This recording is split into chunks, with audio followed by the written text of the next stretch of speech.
இவர்கள் வீரராய் நிற்கும் யார் இவர்கள் சேனை தலைவராய் நிற்கும் யார் இவர்கள்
2 சாமுவேல் 24ஆம் அதிகாரம்.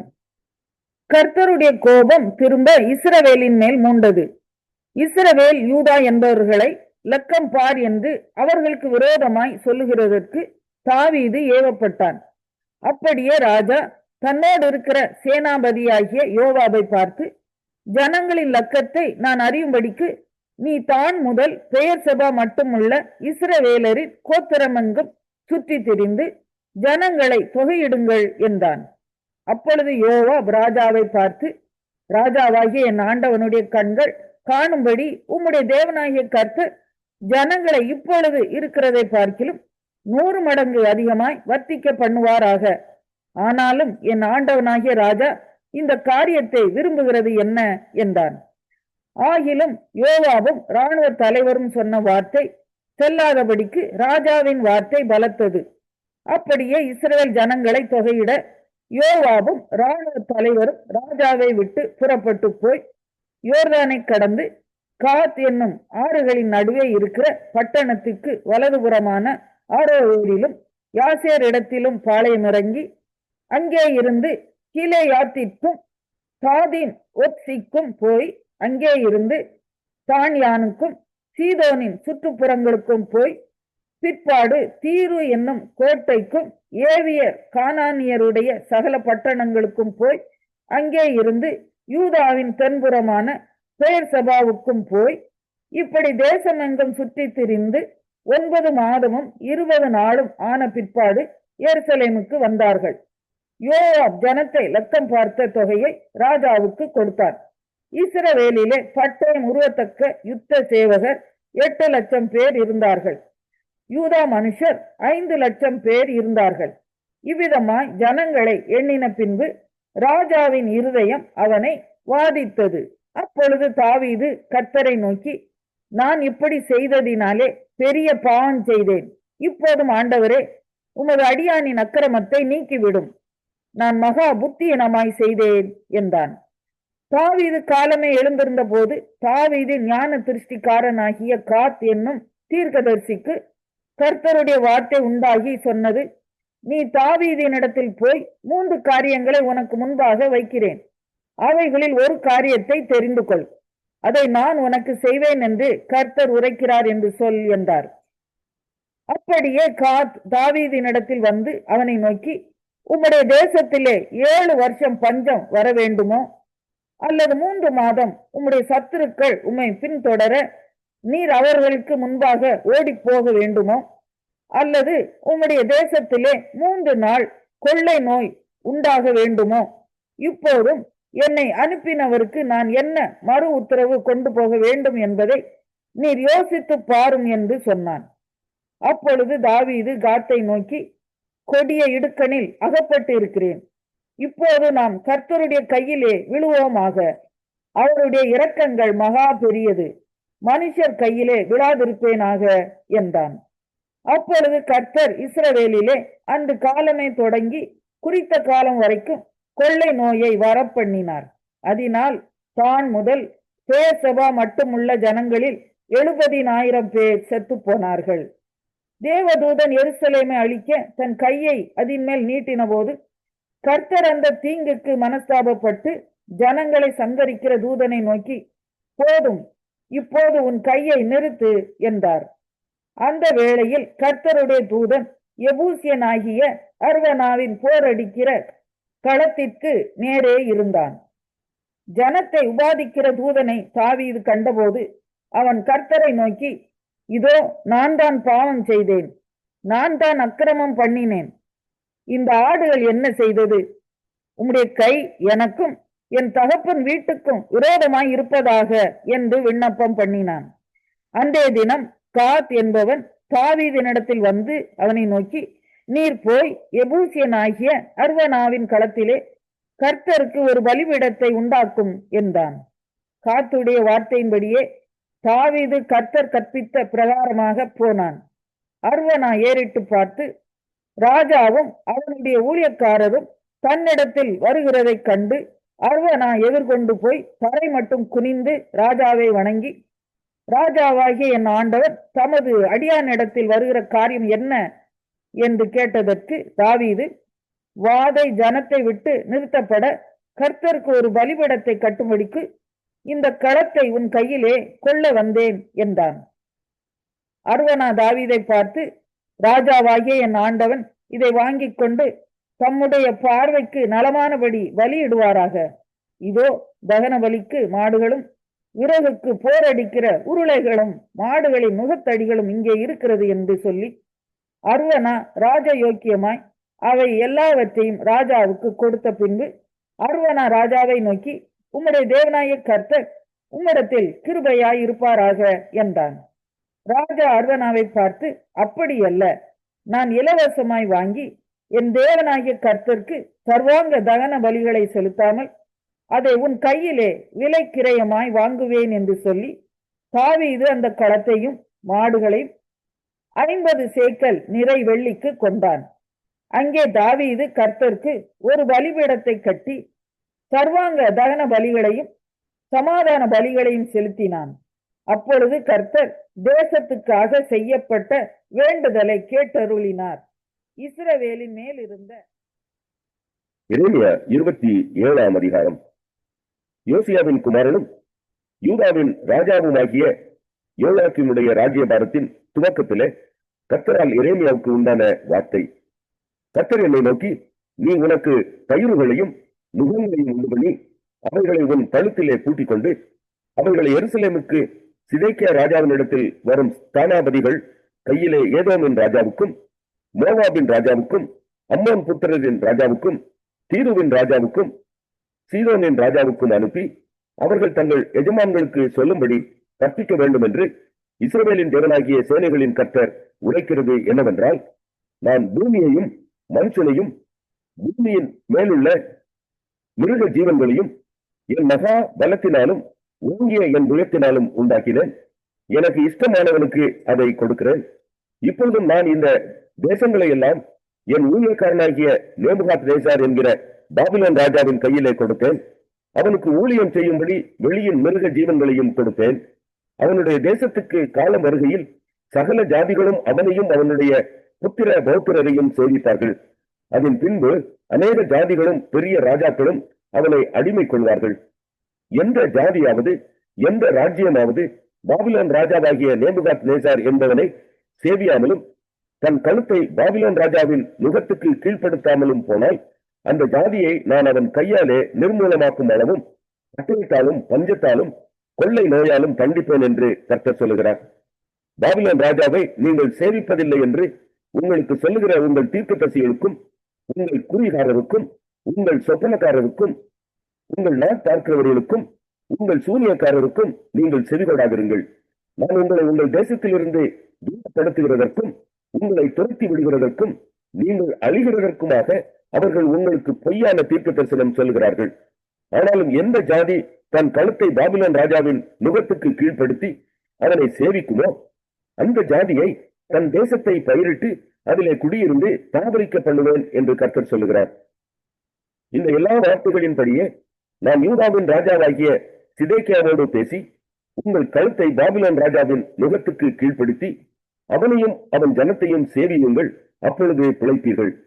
பாபிலோன் ராஜாவை சேவியாமல் போகிற ஜாதிக்கு விரோதமாக கர்த்தர் சொன்னதின்படியே நீயும் உன் ஜனமும் பட்டயத்தாலும் பஞ்சத்தாலும் கொள்ளை நோயாலும் சாவானேன். நீங்கள் பாபிலோன் ராஜாவை சேவிப்பதில்லை என்று உங்களுடனே சொல்லுகிற தீர்க்கதரிசிகளின் வார்த்தைகளை கேளாதிருங்கள். அவர்கள் உங்களுக்கு பொய்யான தீர்க்க தரிசனம் சொல்லுகிறார்கள். நான் அவர்களை அனுப்பினதில்லை. நான் உங்களை துரத்தி விடுகிறதற்கும் நீங்களும் உங்களுக்கு தீர்க்க தரிசனம் சொல்லுகிற தீர்க்கதரிசிகளும் அழிந்து போகிறதற்கும் அல்லவோ இவர்கள் என் நாமத்தை சொல்லி பொய்யான தீர்க்க தரிசனம் உரைக்கிறார்கள் என்று கர்த்தர் சொல்லுகிறார் என்றேன். மேலும் நான் ஆசாரியரையும் இந்த எல்லா ஜனங்களையும் நோக்கி, இதோ கர்த்தருடைய ஆலயத்தின் பனிமுட்டுகள் இப்பொழுது சீக்கிரத்திலே பாபிலோனிலிருந்து திரும்பி கொண்டு வரப்படும் என்று உங்களுக்கு தீர்க்க தரிசனம் சொல்லுகிற உங்களுடைய தீர்க்க தரிசிகளின் வார்த்தைகளை கேளாதிருங்கள் என்று கர்த்தர் சொல்லுகிறார். அவர்கள் உங்களுக்கு பொய்யான தீர்க்க தரிசனம் சொல்லுகிறார்கள். அவர்களுக்கு செவிகொடாதிருங்கள். பாபிலோன் ராஜாவை சேவியுங்கள், அப்பொழுது பிழைப்பீர்கள். இந்த நகரம் பாழாய் போக வேண்டியதென்ன? அல்லது அவர்கள் தீர்க்க தரிசிகளாயிருந்து அவர்களிடத்திலே கர்த்தருடைய வார்த்தை இருந்தால் கர்த்தருடைய ஆலயத்திலும் யூதா ராஜாவின் அரண்மனையிலும் எருசலேமிலும் மீதியான பனிமுட்டுகள் பாபிலோனுக்கு போகாதபடிக்கு அவர்கள் சேனைகளின் கர்த்தரை நோக்கி மன்றாடட்டுமே. பாபிலோன் ராஜாவாகிய நேபுகாத் நேசர் யோயாக்கீமின் குமாரனாகிய எகோனியா என்னும் யூதாவின் ராஜாவையும் யூதாவிலும் எருசலேமிலும் இருந்த பெரியோர் அனைவரையும் எருசலேமிலிருந்து பாபிலோனுக்கு சிறைப்பிடித்துக் கொண்டு போகையில் எடுக்காமல் விட்ட சகல தூண்களையும் கடல் தொட்டியையும் ஆதாரங்களையும் இந்த நகரத்தில் மீதியான மற்ற பனிமுட்டுகளையும் குறித்து சேனைகளின் கர்த்தர் சொல்லுகிறது என்னவென்றால், கர்த்தருடைய ஆலயத்திலும் யூதா ராஜாவின் அரண்மனையிலும் எருசலேமிலும் மீதியான அந்த பனிமுட்டுகள் பாபிலோனுக்கு கொண்டு போகப்படும் என்று இஸ்ரவேலின் தேவனாகிய சேனைகளின் கர்த்தர் சொல்லுகிறார். நான் அவைகளை விசாரிக்கும் நாள் வரைக்கும் அவைகள் அங்கே இருக்கும். பின்பு அவைகளை திரும்ப இந்த ஸ்தலத்துக்கு கொண்டு வரப்படும். மாற்கு எழுதின சுவிசேஷம் 1ஆம் அதிகாரம். தேவனுடைய குமாரனாகிய இயேசு கிறிஸ்துவினுடைய சுவிசேஷத்தின் ஆரம்பம். இதோ நான் என் தூதனை உமக்கு முன்பாக அனுப்புகிறேன். அவன் உமக்கு முன்னே போய் உமக்கு வழியை ஆயத்தம் பண்ணுவான் என்றும், கர்த்தருக்கு வழியை ஆயத்தப்படுத்துங்கள், அவருக்கு பாதைகளை செவ்வை பண்ணுங்கள் என்று வனாந்தரத்திலே கூப்பிடுகிறவனுடைய சத்தம் உண்டாகும் என்றும் தீர்க்க தரிசன ஆகமங்களில் எழுதியிருக்கிற பிரகாரமாய் யோவான் வனாந்தரத்தில் ஞானஸ்நானம் கொடுத்து பாவ மன்னிப்புக்கென்று மனம் திரும்புதலுக்கு ஏற்ற ஞானஸ்நானத்தை குறித்து பிரசங்கம் பண்ணி கொண்டிருந்தான். அப்பொழுது யூதேயா தேசத்தார் அனைவரும் எருசலேம் நகரத்தார் யாவரும் அவனிடத்திற்கு போய் தங்கள் பாவங்களை அறிக்கையிட்டு யோர்தான் நதியில் அவனால் ஞானஸ்நானம் பெற்றார்கள்.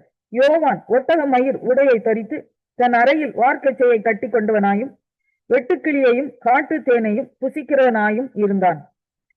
அவன் என்னிலும் வல்லவர் ஒருவர் எனக்கு பின் வருகிறார், அவருடைய பாத ரட்சைகளின் வாரை குனிந்து அவிழ்க்கிறதற்கும் நான் பாத்திரன் அல்ல. நான் ஜலத்தினால் உங்களுக்கு ஞானஸ்நானம் கொடுத்தேன், அவரோ பரிசுத்த ஆவியினால் உங்களுக்கு ஞானஸ்நானம் கொடுப்பார் என்று பிரசங்கித்தான். அந்த நாட்களில் இயேசு கலிலேயாவில் உள்ள நாசரேத்தூரிலிருந்து வந்து யோர்தான் நதியில் யோவானால் ஞானஸ்நானம் பெற்றார். அவர் ஜலத்திலிருந்து கரையேறின உடனே வானம் திறக்கப்பட்டதையும் ஆவியானவர் புறாவை போல் தம்மேல் இறங்குகிறதையும் கண்டார். அன்றியும் நீர் என்னுடைய நேசகுமாரன், உம்மில் பிரியமாய் இருக்கிறேன் என்று வானத்திலிருந்து ஒரு சத்தம் உண்டாயிற்று. உடனே ஆவியானவர் அவரை வனாந்திரத்திற்கு போகும்படி ஏறினார். அவர் வனாந்திரத்திலே 40 நாள் இருந்து சாத்தானால் சோதிக்கப்பட்டு அங்கே காட்டு மிருகங்களின் நடுவிலே சஞ்சரித்துக் கொண்டிருந்தார். தேவதூதர்கள் அவருக்கு ஊழியம் செய்தார்கள். யோவான் காவலில் வைக்கப்பட்ட பின்பு இயேசு கலிலேயாவிலே வந்து தேவனுடைய ராஜ்யத்தின் சுவிசேஷத்தை பிரசங்கித்து காலம் நிறைவேறிட்டு, தேவனுடைய ராஜ்யம் சமீபமாயிற்று, மனம் திரும்பி சுவிசேஷத்தை விசுவாசியுங்கள் என்றார். அவர் கலிலேயா கடலோரமாய் நடந்து போகையில் மீன் பிடிக்கிறவர்களாய் இருந்த சீமோனும் அவன் சகோதரன் அந்திரேயாவும் கடலில் வலை போட்டுக் கொண்டிருக்கிற போது அவர்களை கண்டார். இயேசு அவர்களை நோக்கி, என் பின்னே வாருங்கள், உங்களை மனுஷரை பிடிக்கிறவர்களாக்குவேன் என்றார். உடனே அவர்கள் தங்கள் வலைகளை விட்டு அவருக்கு பின் சென்றார்கள்.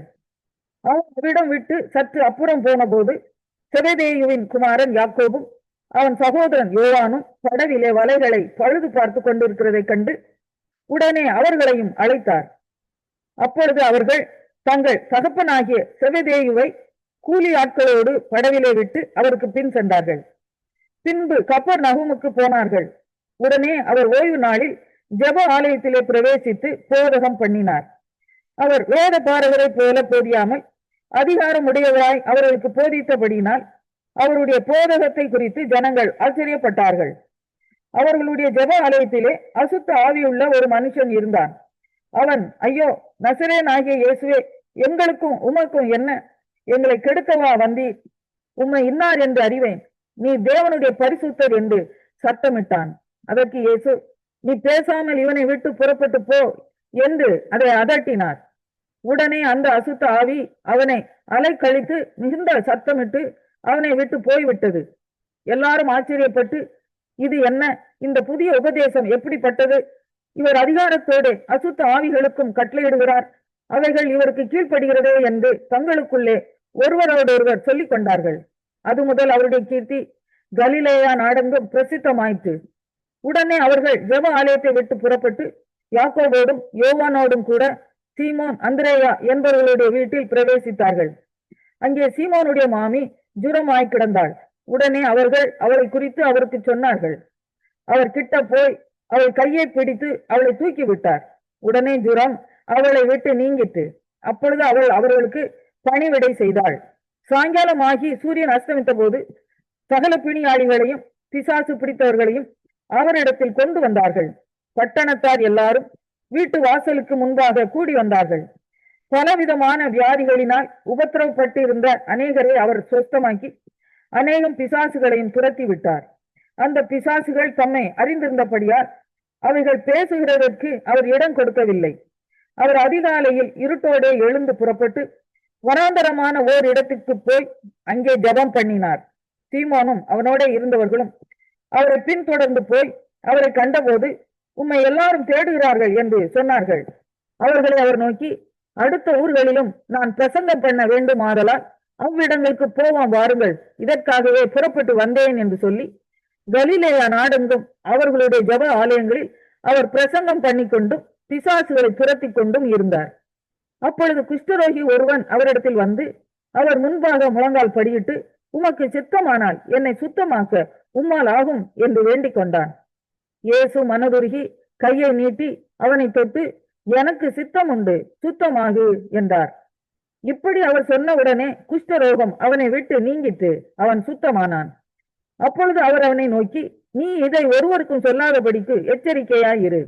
ஆயினும் நீ போய் ஆசாரியனுக்கு உன்னை காண்பித்து, நீ சுத்தமானதின் நிமித்தம் மோசே கட்டளையிட்டு இருக்கிறவைகளை அவர்களுக்கு சாட்சியாக செலுத்து என்று கண்டிப்பாய் சொல்லி உடனே அவனை அனுப்பிவிட்டார்.